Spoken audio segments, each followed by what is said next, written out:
ఇటువంటి నేపథ్యాలు ఇటువంటి సందర్భాలు ఉండకూడదు. ప్రజాస్వామ్యంలో కొంత ఓపిక ఉండాలి ప్రజాప్రభుత్వాలకి నాయకులకి. ఏం మాట్లాడుతున్నారో అర్థం అవుతుంది.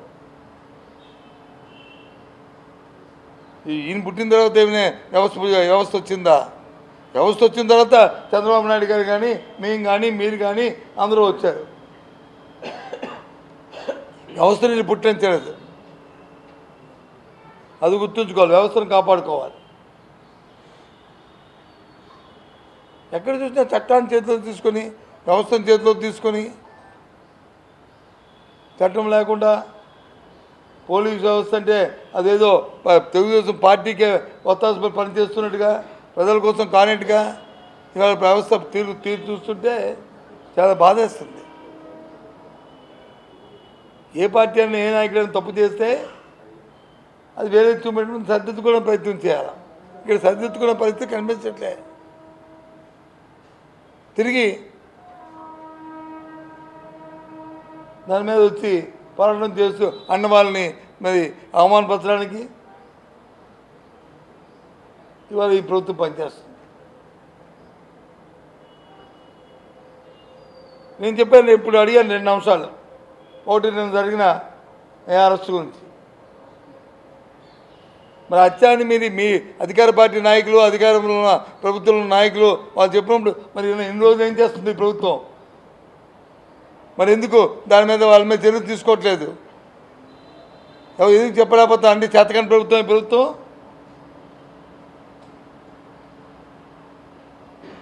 మీ ప్రభుత్వం లేదా?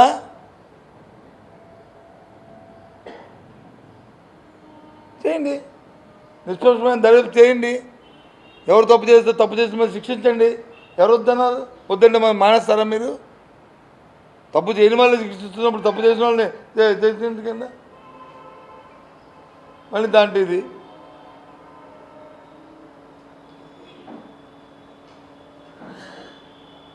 అందుకోసం ఇవాళ మీ ద్వారా ఈ 2 విషయాల్ని ప్రజలకు తెలియపరచాలని, ఈ ప్రభుత్వం చేస్తున్న ఇలాంటి దుర్మార్గమైన ఆలోచనలతో చేస్తున్న కార్యక్రమాలకి నేను ఖండించాలనే ఉద్దేశంతోనే ఈ రోజుని ఈ పత్రికా సమావేశం పెట్టాం.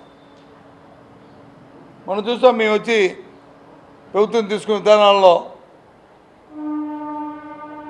ఏదైతే ప్రైవేట్ కళాశాలను వచ్చి ప్రభుత్వ కళాశాలను, వైద్య కళాశాలని ప్రైవేట్ పరం చేద్దామని ఆలోచన చేశారో,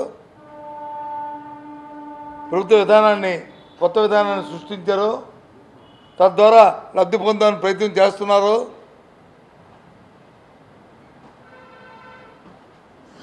ప్రజా ఆరోగ్యాన్ని వచ్చి గాలికి వదిలేస్తున్నారో,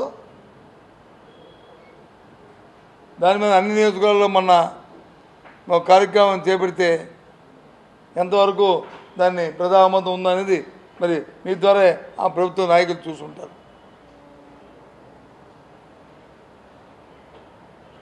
ప్రభుత్వాలు వచ్చి ప్రజలకు మంచి చేయడానికి ఉండాలి తప్ప ఇటువంటి వ్యక్తిగత లబ్ధి కోసం, అవినీతి కోసం చేయడానికి ప్రభుత్వాలు కాదు. దయచేసి ఆలోచించమని కోరుతున్నాం. అందుకే మీతో ఈ విషయాన్ని పంచుకుందాం ఉద్దేశంతోనే ఇక్కడ ఈ పత్రికా సమావేశాన్ని పెట్టడం జరిగిందనే విషయాన్ని తెలియజేస్తున్నాం.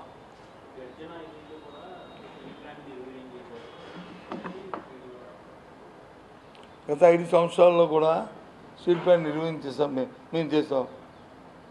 స్టీల్ ప్లాంట్లో ఉన్న ఎవరైతే స్టీల్ ప్లాంట్ యాజమాన్యం ఉందో గత 5 సంవత్సరాల నుంచి కేంద్రంలో ఏ ప్రభుత్వం ఉందండి? ఎన్డీఏ ప్రభుత్వమే కదా. గత 15 సంవత్సరాలుగా ఈ దేశంలో ఎన్డీఏ ప్రభుత్వంగా పరిపాలిస్తుంది.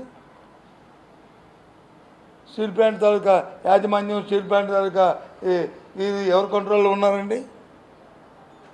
రాష్ట్ర ప్రభుత్వ కంట్రోల్లో ఉందా? ముఖ్యమంత్రి చేస్తాడు. ముఖ్యమంత్రి ఫెసిలిటేట్ చేస్తాడు. దానికి కావాల్సిన నీరు కానీ, దానికి కావాల్సిన కరెంటుని కానీ,